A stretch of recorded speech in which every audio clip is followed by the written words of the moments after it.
nous si que glomele nyebedi egbela nyatefe le mia de Togo a pastor o sogbo alegbegbe apostolo maunya glolao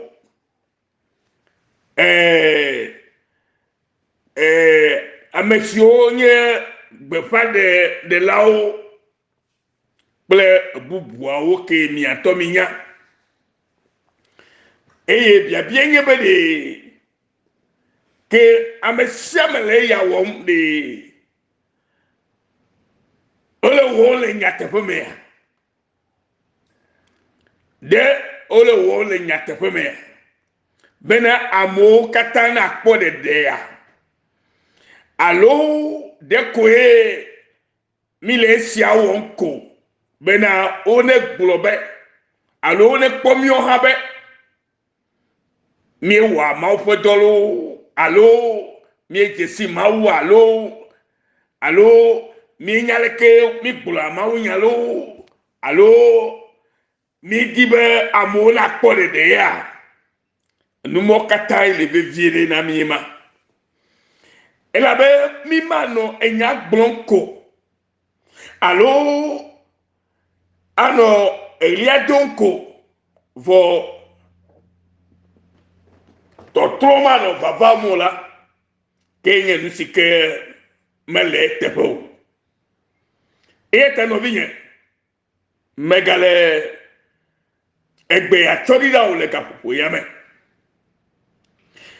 me dibe na sondeleme abe amene ameke le didibe ya po agbe ke afeto Yesu Kristo chobana mia le dosi o kata wo hetwe na mila enye do kwaside ta nenyebe nyatefe mi le dimbe mi akpo agbe ya tutu ketaye maunto kenye mi afo wola ta odiva mi agbo la gbenyigba di abe viene heyo be Yesu Kristo eyo kude mi afo nouveau ta be agbe popo na sumia siblibola ejebe mi abunti posogbo be nous c'est que tout a affecto Yesu Kristo va mi agbono de amesiame tenyea enye de ekweji sia nyebe ekweji sere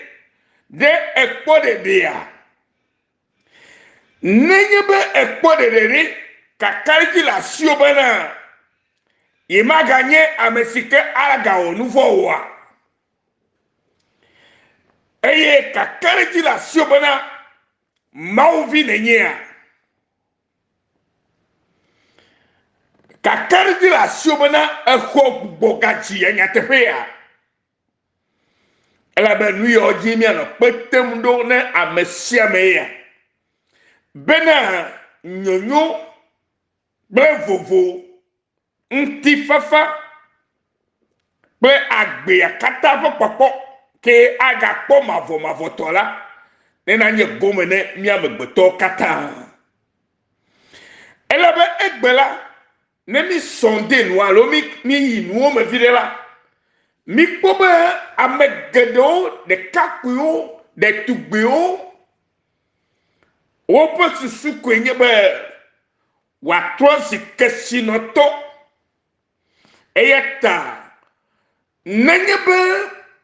miegale nyatefia tomne amegbetobu na tema trova maobo hala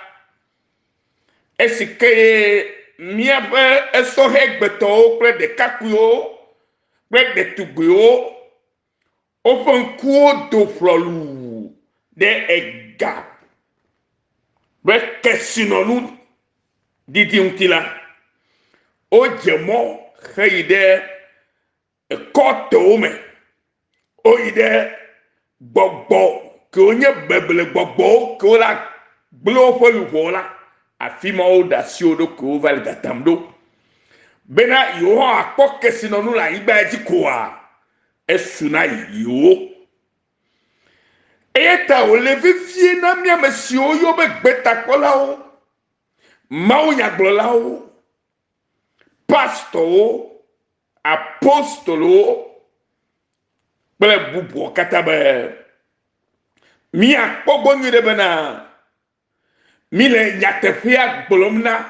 du kome vio alo ne ameo alebena wa jesi nyatefia ne nyatefia na te wo amesike maugbobe nyatefia awo la na wo abe amovovo alo abrode vike bibla yo le gbomene amesio kpofofo amesio akpojijo le maume minya me maumo onu katatoi eye nu sikesese la megbeto ya gbola ele bobore na mawe ke nu katai mi ma kplamo vanya tepe agbo Yesu Kristo gbonyade le fia le Matthieu fa agbaleme le Matthieu fa agbaleme mi kpobe Matthieu fa gbata wefe ne mi kle chokukui gbanto ha ide amenyiame vo ma dibe mi agle cho kukui ame ade ahede amenyiame ela be mi kpobe Yesu plepe nu sola over oyi ewon oyi elugbleme eye ketolo ohumla le sabat nkekeji ongelu awodu eye sikeye farisi to pola ova glene Yesu be oda esiaji vometi be mi agle kukui amati ahede amanyime alléluia allo kukui amato allo miekle le sela me kpobena nunolao gblea sabat kodo le mauxome eye enuvo mele womu oa ke mele eglo na mi bena amesi wu mauxoala le afi ke de mienya nusia bena nubla du pokpo di mele eye menye enu meme o gomela anye ne mie anye ne anenye miedo de amesio nouveau mele o la ta o ela bena sabat fe apeto yenye amegbeto vila ne megagle kele fego mekelo le kukui ame ato ame alo de miekle le sela me kpobe le sabat nkekejila nunola si o subona le gbedoxo ame la wado gake omebua fo wo oa ke mele egblɔ na mi be ame si lolowu gbedoxɔ la le afi ke ne de miese nya si nye nublanukpɔkpɔ di mele la menye vɔsawo gɔme la anye ne mi ma bu fɔ ame dzɔdzɔ siawo alo ame maɖifɔ siawo o elabena sabat ƒe aƒetɔ ye nye amegbetɔvi la aleluya aƒetɔ Yesu Kristo le nu ɖe gɔme ɖe na mi le fia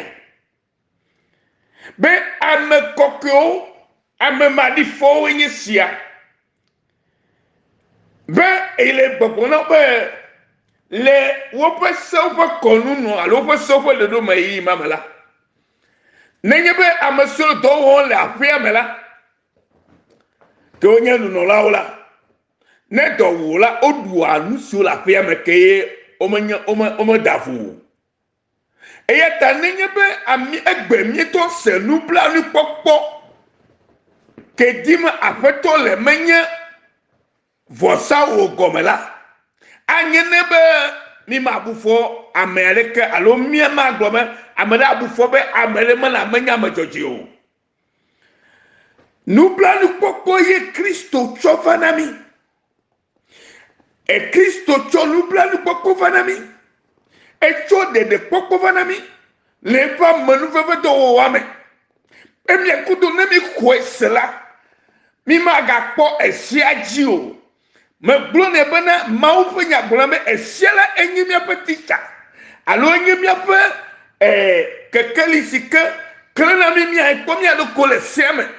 eye me gbela mi agobe mi wonu fo eye wa kpo mi ba Kristo bona jojo nyenye no vi nyoloto eya ba mi afenya tefea eduko mi afenya tefea esoheo de kaku egbe bena Kristo mononola enye vovo tefea enye jijo tefea enye blibo tefea ke ne yebe echo wa gbe ne fafato eye mega cho nkude enubu buore kejio ye kpodo ko le Kristo me abe amajojoene nu teho wala ne la afeto adujina o le gosia gome ela bena leke ko agono hala o mule ni bena amajojo la ni anyigbale fo dome amajojo ne yubo atura mafodi la amajojo la kpotefe ke nu kataye mi mafia amobena Christopher subo doala inye mavofo bena amesia mana tore maunti eye wa pode de le Kristo me bena vovo popo ana debli bonami be mio katala lolo ke le maumela kenye nublan popola na sumio katasile eya mame be mi anye to kankan ba pelu eya le bebede be mima mi ato mi aga retefe ya be Yesu va na be menye esia me mi ato akpo hoho ke hosede Yesu Kristo bodo sike o na mi jila yenye mi apo hoholo mawle ila mede be ese gome e Yesu pon koma ise mi anovi Yesu nyo o ira mawlolo avoitilo apegbe to true forgiveness mission Australia. Amen.